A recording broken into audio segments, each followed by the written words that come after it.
Daniel, si me querés poner de anfitriona, ahí no tengo drama en aceptar los los que se vayan sumando. Bueno, buena idea, sí, buena idea, porque me confunde mucho hacer las dos cosas a la vez. A ver, ¿dónde tengo que ir? Tengo que ir Al chat o donde se te aparezcan los participantes y apretás sobre bien. el mío, donde dice más o algo, va a ser anfitrión, te va a salir o algo así. No sé si lo puedo hacer eso yo porque a mí me puso como anfitrión Steffi. O sea que es ella la que tiene esa posibilidad. Ah, O yo no sé si en este momento, sí, ya soy anfitrión, como veo. No veo que tenga esa posibilidad, pero bueno, ahí lo vamos. bueno, para la próxima ya sabemos y vemos cómo coordinamos.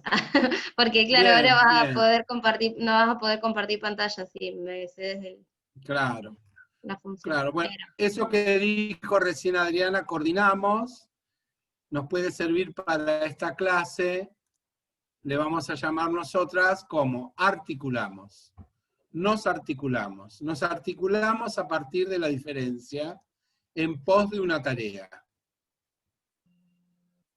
Preguntas hasta aquí, compañeras. Estamos metiéndonos en una complejidad de abordaje, así que es muy esperable bueno, que hayan dudas. Así que eso es lo que estoy preguntando. ¿Dudas, preguntas?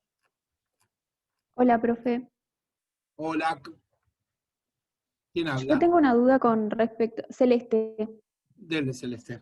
tengo una duda con respecto a la promoción,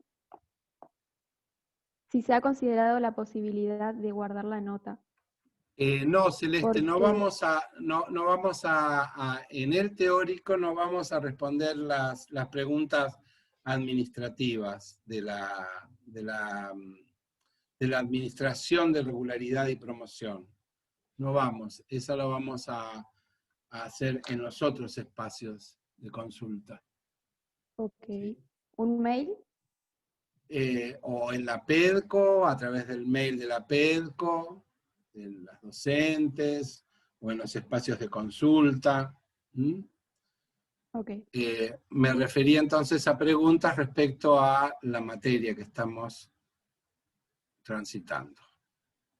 El cómo la estamos transitando, vamos a hacerlo en otro espacio, en otro de los espacios que hay. Bien, continuamos si les parece. Esto que estábamos haciendo recién, incluso lo que preguntaba Celeste y yo le dije en otro lugar, permanentemente lo hacemos en las organizaciones institucionales, que es articular. Articularnos en pos de la diferencia.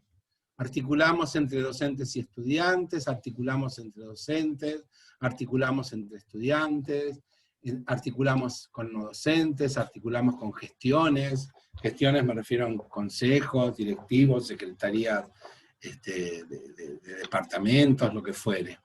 Y cuando esa articulación está perturbada, hablamos de fractura institucional. Perturbación articular de la articulación es fractura institucional. Y en la fractura institucional se proyecta la patología de la organización institucional. ¿Vamos bien hasta aquí? ¿Y todo esto de qué me sirve? Todo esto me sirve para entender que las organizaciones institucionales, aquellas en donde nosotras creemos que pasamos, que entramos y que salimos, o que estamos unas horas y después nos vamos, generan profundas marcas en nuestra corposubjetividad.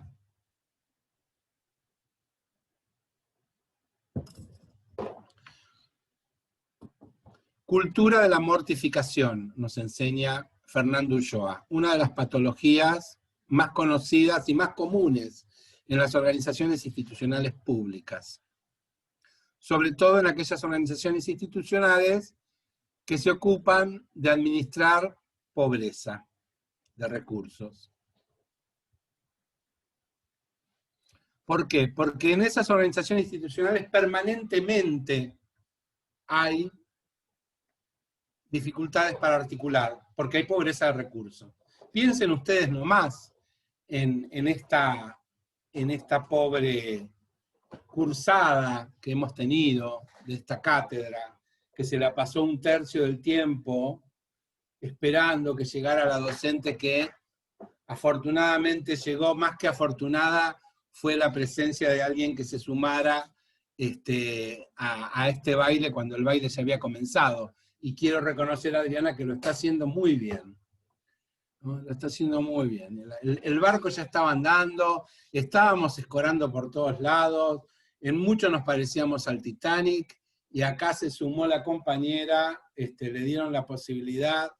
Pero antes de todo eso, lo sabemos cada una de las que lo padecimos, ¿qué hubo? Administración de pobreza. Casi se diría administración de miseria. Y siempre, compañeras, que hay administración de pobreza de recursos, hay administración de pobreza de pensamiento. ¿Qué quiere decir administración de pobreza de pensamiento? Quiere decir que se exaltan las emociones. Entonces el enemigo es el profesor, la profesora, el estudiante, el no docente. El enemigo es el otro que tengo cerca. No puedo situar qué es lo que me somete. ¿Cómo sabemos esto? Porque esto se llama alienación, que es también producto de un sistema de pobrezas de pensamiento, además de recursos. A esto le llamó Fernando Ulloa cultura de la mortificación. ¿Por qué? Porque en el marco de una organización institucional fragmentada, fragmentada no quiere decir que hay articulaciones perturbadas. Articulaciones perturbadas, como ustedes podrán pensar, va a haber siempre en una organización institucional dinámica, porque es una cosa viva. No hay organización institucional libre de conflicto. Lo que sucede en la organización institucional que empieza a enfermar es que esas articulaciones perturbadas sientan el precedente para un malestar sostenido, para un padecimiento. Es la diferencia entre el dolor y el padecimiento en el nivel de la corposubjetividad. Como nosotras decimos, el dolor es inevitable en la vida. Vivir nos encuentra con el dolor una y otra vez. Lo que es opcional es el padecimiento, el sufrimiento sostenido. De eso se tratan los abordajes de las ciencias sociales, servicio social, psicología, lo que quieran. Nosotras abordamos esta idea de que en la vida hay algo inevitable, que es el dolor, pero que hay algo que es opcional, que se llama padecimiento. Ahí está nuestra ciencia. Entonces, vuelvo a esta idea, compañeras. Nosotros tenemos una muestra, todas las cursadas, yo en los 30 años he tenido siempre muestras de esto, de que la organización institucional tiene articulaciones perturbadas, se perturba en su andar. Ahora, la diferencia es que en la cultura de la mortificación, esas articulaciones perturbadas, esas fracturas institucionales, perviven. Otra vez la palabra perviven. Perviven las broncas, ¿no? Aumenta lo emocional. Cuando aumenta lo emocional, decrece lo intelectual. Cuando aumentan los enojos, es como las peleas en la pareja y en la familia. Cuanto más gritos, insultos, cosas más torpes. Cuando hay una posibilidad de pensamiento, de intentar algo distinto. Y cuando podemos, ¿no? Pichon Rivière, que decía, y elaborar las ansiedades, bajar sería en término metafórico. Elaborar ansiedades quiere decir que las ansiedades no estén tan intensas y que permitan que otros abordajes intelectuales, de pensamiento, simbólicos, imaginarios, erógenos, se hagan cargo. ¿Me siguen hasta aquí? Entonces, la organización institucional fragmentada, o sea, poblada, repleta de fracturas institucionales, de articulaciones perturbadas que perviven, que continúan más allá del problema, es lo que configura la cultura de la mortificación, con sus tres pérdidas. Esto creo que ya lo hablamos, ¿no? Lo recuerdan. Pérdida de la alegría, pérdida de la audacia, pérdida de la lucidez. Entristecimiento, acobardamiento, estupidización. Yo quiero recordar, porque como hemos tenido este desbalance entre clases teóricas y clases de trabajos prácticos, me sería de mucha utilidad que me recordaran si ya hablamos de cultura de la mortificación. Sí, profe, hablamos. Bien, bien. Lo Sí, explicó en una hablamos clase. en los primeros teóricos. Bien, entonces, si hay preguntas, me meto por ahí si quieren. Si no hay preguntas y recuerdan esto de la cultura de la mortificación, me gustaría ir por otro lado. Pero si hay preguntas, no hay ningún inconveniente que volvamos sobre esto, que es, en definitiva, ahora estamos hablando de la enfermedad. Recién hablábamos de los síntomas, que es articulaciones perturbadas, proyección de lo malo, introyección de lo bueno, fragmentación, inexistencia de los grupos, porque los docentes que hablan mal de los docentes no son un grupo, son una banda. Y los profesores que hablan mal de los estudiantes no son un grupo, son una banda. Pero y los estudiantes que hablan mal de los docentes no suelen hacer grupos, suelen hacer bandas. ¿Por qué bandas? Porque pasa lo siguiente y observamos. Si uno de los docentes o de los no docentes, en este ejemplo que inventé, dice, che, ¿por qué no escuchamos lo que dicen los otros? Y algún colega le dice, ¿vos con quién estás? ¿Estás con nosotros o estás con nosotros? La fragmentación juramenta el terror. No hay posibilidad de pensamiento, porque es todo emoción. Entonces son bandas, no son grupos, porque el grupo querría copensar, a ver qué pasa con... No, acá no hay un qué pasa, pensemos. Acá hay enemigos, y enemigo es el que está más cerca. Y generalmente en situación de paridad. Pues si tiene más poder, ya es un problema. Es el colega, el compañero, el que está cerca, y el grupo que está ahí, a mano. Profe, entonces, ¿es correcto pensar a las instituciones como productoras de esos síntomas y enfermedades? ¿Lo podemos pensar así? Organizaciones institucionales. Organizaciones institucionales, lo corrijo, pero Claro, no con ánimo sí, solamente. sí. Claro, institución sería lo más... ¿Por qué? Porque ahí yo le completaría lo que usted dice. Estamos inextricablemente unidas a las instituciones, pero esas instituciones, cuando se escenifican en organizaciones institucionales, causan efectos, y esos efectos en los que estamos ahora concentradas, hay efectos que nos potencian, que nos nutren, ¿no? Hay efectos de la ternura, podríamos llamarlo, y hay efectos de la crueldad, del padecimiento.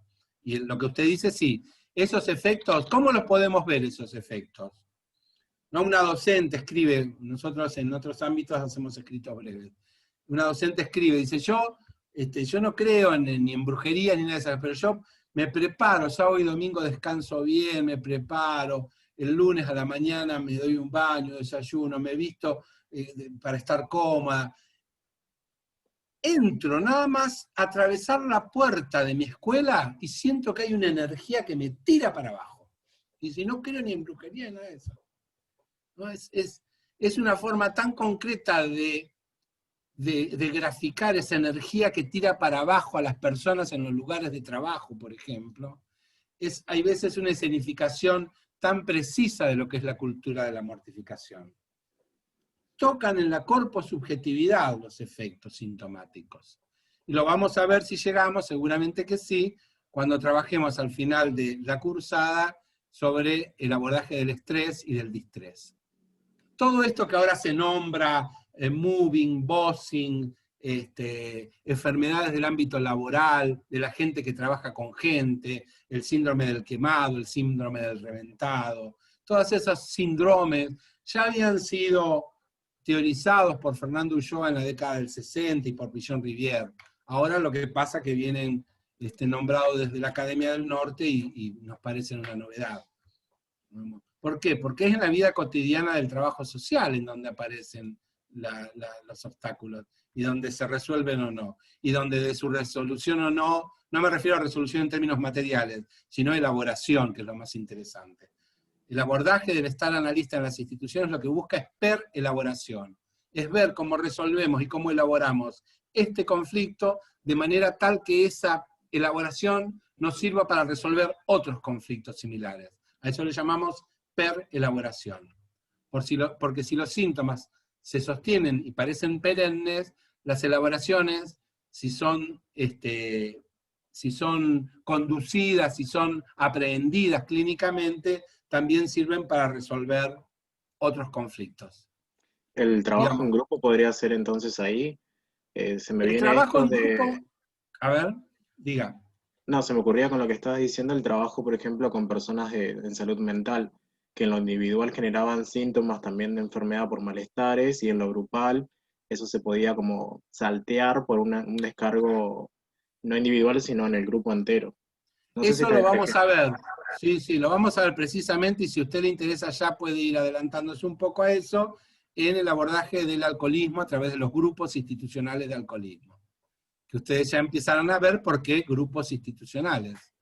Grupos institucionales de alcoholismo es porque entendemos que la pandemia ahora me refiero a la pandemia que estaba antes de esta pandemia, la pandemia de alcoholismo en la que estamos, en un país que tiene posiblemente casi 5 millones de enfermas y enfermos alcohólicos, de los que no se habla, es una pandemia, esto también es una pandemia, el abordaje más potente que se ha generado en nuestra provincia, a pocas cuadras donde aquí yo me encuentro, acá en el Hospital Francisco López Lima, se llama grupos institucionales de alcoholismo. O sea que el alcoholismo sea tratado en grupos, grupo operativo, ustedes ya piensan en Pichón Rivière, pero además esos grupos se llaman institucionales, y ustedes pueden pensar en Fernando Ulloa y su teoría, parece tener fuertes coincidencias, y no parece, tiene fuertes coincidencias. Quiero decir con esto, recién hablaba con Alan, ¿puede ser? Sí, Alan, quiere decir esto, que vamos a encontrar que de las patologías más frecuentes y más colectivas, las herramientas más eficaces son grupo operativo y abordaje institucional. está bien. Nosotras vamos Bueno, a discutir los abordajes individualistas que genera el capitalismo de mercado en salud, para entender que muchas veces eso que se llama depresión, como escribieron hace poco en una pared de Chile, es capitalismo. Y no quiere decir que la depresión no exista, quiere decir que hay que modificar las condiciones concretas de existencia para salir del padecimiento. La forma de vincularnos. Si no modificamos la forma de vincularnos con nuestra propia corposubjetividad, con la corposubjetividad de quien está al lado, y con la complejidad de la que formamos parte, difícilmente podamos hacer algo más que paliar, detener algunos síntomas, pero no vamos a abordar la enfermedad en sus causas. De todas estas que estamos tratando, no estoy diciendo de todas las del mundo, estoy hablando de estas que son donde el abordaje de la psicología social es pertinente. ¿A cuáles me referí? Me refiero, por ejemplo, al burnout, se le llama así en la actualidad, en México se le llama síndrome del reventado, en Argentina se le llama síndrome del quemado, que son patologías que tienen una recurrencia muy grande en gente que trabaja con gente. La gente que trabaja en salud, que trabaja en educación, suele mostrarse últimamente una recurrencia de diagnóstico de burnout, ¿no? Burnout quemado, síndrome del quemado, es esas personas que enferman en el ámbito del trabajo, y es más, que parece ser que la única forma de detener sus síntomas es sacarlos del ámbito del trabajo. Y en un porcentaje altísimo parecen no poder volver al ámbito del trabajo porque se vuelve recurrente la intensidad de los síntomas. ¿Me siguen hasta aquí? Podemos entonces, sí. dejamos para la próxima clase volver a sobre cultura de mortificación de la que ya he hablado. Querría, antes de terminar, mencionarle dos síndromes muy, muy concretos de este abordaje que nos proponía Fernando Ulloa hace 50 años atrás. Quiero recomendar también mi texto, que lo voy a subir porque no sé por qué misterio de la PEDCO se ocultó, que es Semblanzas de Baquía. Es un texto que yo hice, no sé si ustedes lo encontraron, si lo encontraron me lo dicen. Está Semblanza en Fábricas Tomadas, que es la intervención que hacemos en el frigorífico de JJ Gómez. Pero hay otro texto que se llama Semblanzas de Baquía, que tiene como subtítulo mi aproximación a Fernando Ulloa. Es cuando yo comienzo a trabajar con Fernando Ulloa a comienzos de este milenio, formándome como analista institucional con él, y él dirigiendo mi tesis de maestría. ¿Dónde Señalo está el de la fábrica? estas. El otro no. El otro lo tenemos que subir porque es nosotros en el año 2005, digo nosotros, amigos y discípulos de Fernando Ulloa, cuando él estaba vivo aún, más que vivo, estaba produciendo gran cantidad de trabajos que no llegó a publicar estando vivo, y nosotros hicimos un libro celebratorio cuando él cumple 80 años. Ese libro es muy recomendable, tiene más de 50 autoras, de todas las personas que trabajamos y aprendimos con Fernando, cada una hizo un capítulo, una parte.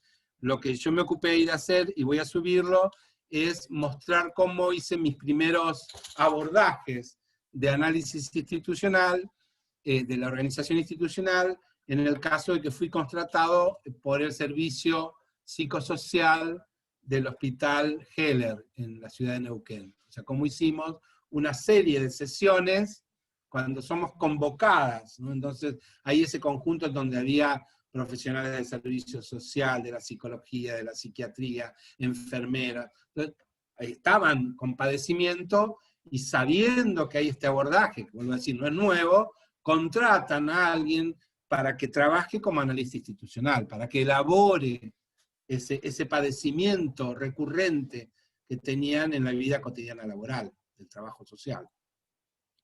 Entonces, ustedes van a ver que en esos textos, como en el texto de Ulloa, lo que se hace es señalar las distinciones en la complejidad de la que formamos parte. Vuelvo a esta foto que me acompaña de Chaplin. ¿Cuál es la complejidad que nos está tragando? ¿Cuál es la complejidad en la que estamos? ¿Cómo se mueve esa complejidad?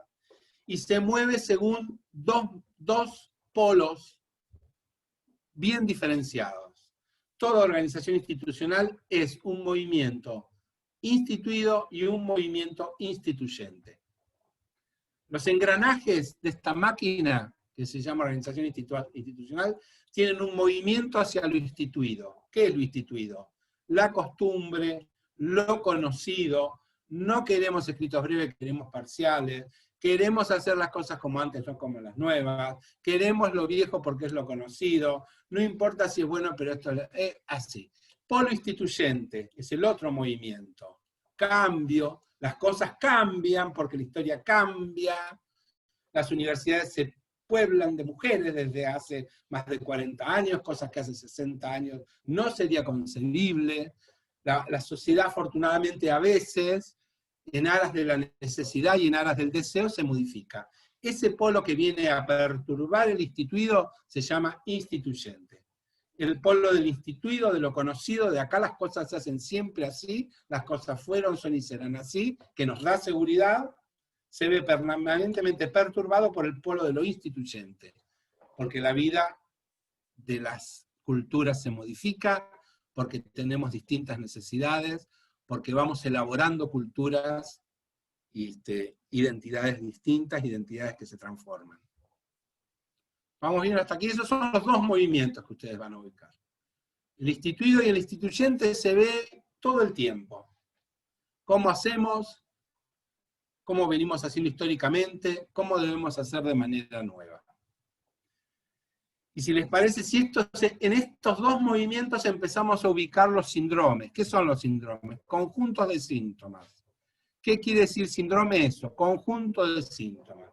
Un síndrome no es la definición de una enfermedad, un diagnóstico de una enfermedad, sino es la distinción de un conjunto de síntomas. Fernando Ulloa nos relata dos muy claros en la cultura de la mortificación, en la organización institucional que muestra cotidianamente patología. A uno le llama SVI, síndrome o síndrome, valen las dos formas de acentuación, de violentación institucional. Síndrome de violentación institucional. El síndrome de violentación institucional es aquel que aparece cuando, para abordar una tarea, se cuentan con medios que no corresponden a la complejidad de la tarea. La violentación es abordar una tarea compleja, lo digo de otra manera, con medios comparativamente simples. Ejemplo, estamos en un asado, ¿recuerdan? Antes se hacían asados cuando la gente se juntaba. No, un asado, alguien de nosotras, no quiera, este es un ejemplo trágico, pero bueno, para despertarse a esta hora de la siesta está bien. Se atraganta con un hueso y oh, se está ahogando un médico, una médica, alguien, y bueno, y entre nosotras hay una cirujana, y dice, no llega, se ahoga, y no se le puede hacer esa maniobra de nombre ruso que se le aprieta la panza tampoco, está ahí trabado, se está ahogando. Entonces una cirujana agarra, pide un tramontina y en la mesa del quincho le hace una traqueotomía. O sea, le abre por debajo de la obstrucción para que pueda respirar la comensal. Bueno, te dice que es jodida, que van a decir jodida, pero le salvó la vida. Una carnicera. No, ¿cómo? Sí, qué carnicera, pero bueno, pero viene bien. Mire, si yo tengo que elegir entre que no me hagan una punción en la tráquea y morirme ahogado, hágame la punción todas las veces que quiera, con tal de que pueda vivir. Bueno, es una urgencia, estamos diciendo, compañeros. Ahora, si me entendieron el ejemplo, si esa cirujana todos los días de su trabajo tiene que operar con un cuchillo tramontina en la mesa de un quincho de un asado, está sometida a violentación institucional. ¿Se comprende? Lo podemos pensar como que Cuando está una pasando tarea... ahora, A ver... el tema de que hay muchos profesores, profesoras, alumnos que no tienen los medios necesarios para entrar a las clases, por ejemplo. Y se hizo una cuestión diaria. Eso que nos diluyó a síndrome de violentación institucional. Ok. Fíjense qué nombre, ¿eh? Ulloa no era rebuscado. Porque él hablaba así, él era personal, era un tipo que su infancia y adolescencia la había pasado en Pigüé, en el campo, cuando la provincia de Buenos Aires era, no había, estaba muy lejos después. Entonces él tenía una forma compleja de comunicarse con lo simbólico, pero con palabras muy concretas. Llamaba violentación a eso. ¿Qué quiere decir violentación? Nadie nos violenta cuando administra pobreza. Nadie nos está ahí agarrando de la ropa y tironeando y empujando. No hace falta. A ver cómo se arreglan con estas migajas, a ver qué hacen. Entonces vemos cómo la numerosidad social se pelea, se fractura, se proyecta entre ellos odios, amores fugaces, odios perennes. ¿Sí? ¿Por qué violentación? La violentación se llama porque no es una violencia fáctica, es una violentación porque las corposubjetividades que quedan atrapadas en esa administración de la miseria reciben los efectos sintomáticos de la pérdida del sentido, de la crisis de orientación, de la culpabilización sobre respecto de la propia tarea. ¿Se comprende esto? Digamos, el síndrome de violentación es síndrome porque hay un conjunto de síntomas que rodean esa violencia que es, y acá le voy a poner violencia, abordar algo complejo con medios comparativamente simples. Complejo no quiere decir difícil, complejo quiere decir que tiene muchas partes, y simple quiere decir que se nos van a dar medios solamente para abordar algunas de las partes, no todas. ¿Van a entrar todas? No, van a entrar algunas estudiantes. ¿Vamos a poder cursar todas? No, vamos a poder cursar algunas materias. Y esto como parte de la vida cotidiana, porque esto no me vengan a decir que esto ocurre excepcionalmente, compañeras. Esto ocurre todos los años, como pusieron algunas de las compañeras por escrito. Todos los años tiene problemas de psicología social. Sí, y todos los años persiste en querer pensar esos problemas, porque los problemas no parecen estar dominados por algún demonio que nos manda los problemas. Los problemas parecen estar articulados con el sistema en el que vivimos. Y o pensamos la organización institucional en la que estamos, o la organización institucional hace con nosotras cualquier cosa. Esto que le pasó a Chaplin hace. Y encima pretende que mientras nos traga, lo hagamos con una sonrisa. Bueno, ahí se me ocurre también otro ejemplo más ligado a nuestra profesión, el Dígame. tema de que cuando estamos en alguna realización de algún proyecto, en alguna intervención, el presupuesto que se suele dar siempre son 10.000 pesos. Y con eso tenés que hacer una intervención en un barrio, poder planificar un mes de actividades, movilidad y etcétera de cosas que no dan. Sí.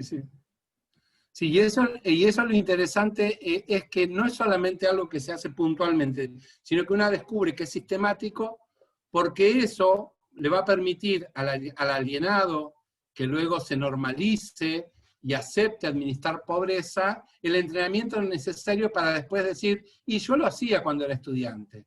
Claro, por eso nosotros tenemos un aforismo como eso de que el estudiante intimidado de hoy es el profesor intimidante de mañana. O sea, todas estas cosas son efectos perennes, sostenidos en el tiempo, de entrenamientos que recibimos tempranamente en la institución educativa. Y termino con esto. El otro síndrome que nos interesa observar en esta introducción al abordaje del estar analista en las instituciones, que es psicología de las instituciones.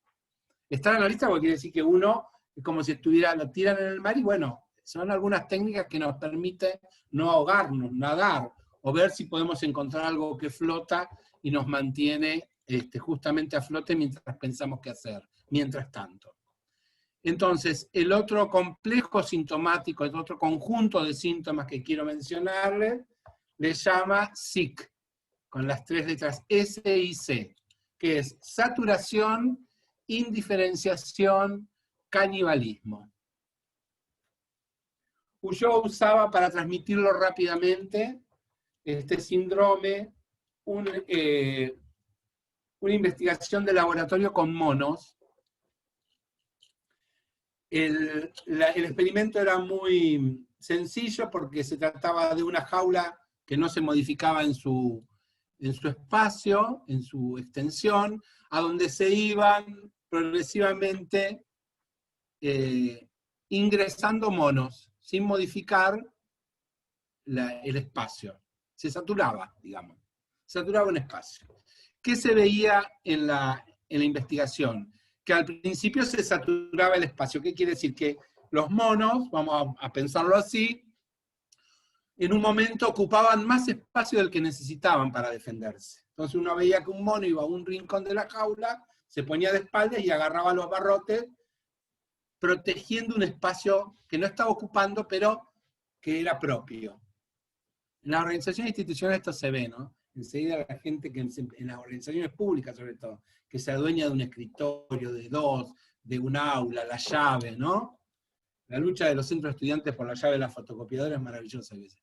Entonces, cuando hay esto de la saturación, entre los docentes también se da muchísimo, ¿no? A ver qué espacio me dan, qué lugar me dan. La saturación es ese espacio que está ya saturado, lo primero que recibe son las luchas territoriales. Pero luchas territoriales que no están en un lugar de un sentido de ese territorio, sino que están en pos de un prestigio. Quien tiene el lugar es más prestigioso que otro, no es para hacer algo. Eso se llama saturación, saturar el espacio antes de que se llene. Indiferenciación. El otro, esto a ustedes les va a parecer recurrente, el otro no significa nada para mí. Es un obstáculo o un competidor.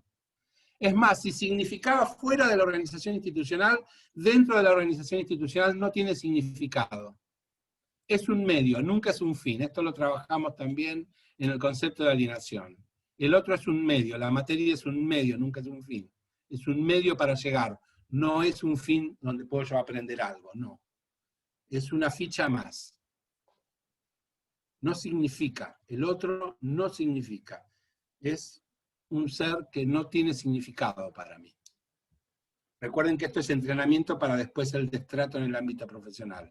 El cliente, el que consulta, el que necesita, ya hemos sido entrenados en que las personas no significan demasiado.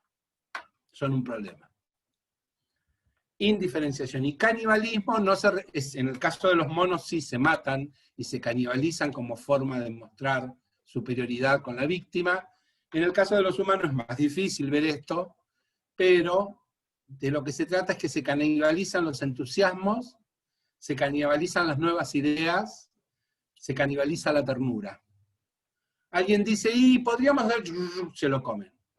Alguien dice, ¿y por qué no intentan? Se lo comen. ¿Qué quiere decir se lo comen? No, esto ya fue hecho y no sirvió de nada, está todo podrido, no intentemos nada, acá la cosa, de esto no se sale, acá las cosas siempre fueron, son y serán así. El canibalismo es el canibalismo de todo aquello que intentaría modificar la relación con el padecimiento instituido. Porque como ustedes verán en este último que le digo, instituido e instituyente también es el movimiento que hay entre padecimiento y la elaboración. O sea que las instituciones humanas están basadas en resolver padecimientos. Cuando no lo hacen, enferman. Recordarán ustedes la metáfora que trajimos de Margaret Mead sobre la cultura como originariamente la relación entre la especie de cuidado a aquel que estaba herido, ¿no? Un fémur fracturado es el inicio de la cultura de la especie de la que somos parte. Cuando eso se traba, cuando eso se perturba y no se repara, posiblemente lo que hay es multiplicación de los padecimientos en las víctimas y también en quienes están en contacto con las víctimas. Profe, le hago una consulta. Dele, y vamos terminando. Estos dos síntomas, ¿en Sí. cuál texto salen? Porque quiero empezar por ahí. Bien, tenemos el libro de Ulloa que está en 2 partes, que es novela clínica analítica. Yo le sugeriría, Ulloa, vuelvo a decir, es un gran titulador, o sea, vaya al índice de la parte, creo que el índice, bueno, ahora no recuerdo si está en la primera página de la parte 1, no importa, son 2 partes, bueno, las últimas, creo que está en la parte 1 el índice, y va a ir usted buscando, hay títulos excelentes, hasta el título de la amistad, hay una aproximación psicoanalítica a la amistad que se los recomiendo. Pero respecto de esto que estaba hablando, van a ver ustedes ahí que hay clínica de las organizaciones institucionales. ¿Sí? Entonces él va a ir mostrando. Y sobre todo, en el texto Psicología de las Instituciones, ahí van a ver ustedes una cantidad de ejemplos de lo que él hizo como analista institucional. Cómo se metía en una escuela, qué era lo que veía en las paredes, en las puertas, porque las organizaciones institucionales hablan, compañeras. Ustedes van, hace un tiempo iban al Hospital López Lima y en la sala contigua urgencia decía el cartel, y abajo decía, espere. Espera ser atendido, sí, me acuerdo. Claro, pero si en urgencia, espere. Vuelvo a decir, las organizaciones institucionales hablan por todos lados, el asunto es si queremos leerla. Bueno, hasta aquí llegamos hoy. ¿Pregunta alguna? No, porque ya estamos terminando. Como ustedes veían, yo enfocaba en compartir pantalla la bibliografía, así que a meterse por ahí, nos vemos la próxima clase. Muchas gracias a todas. Chao, Adrián.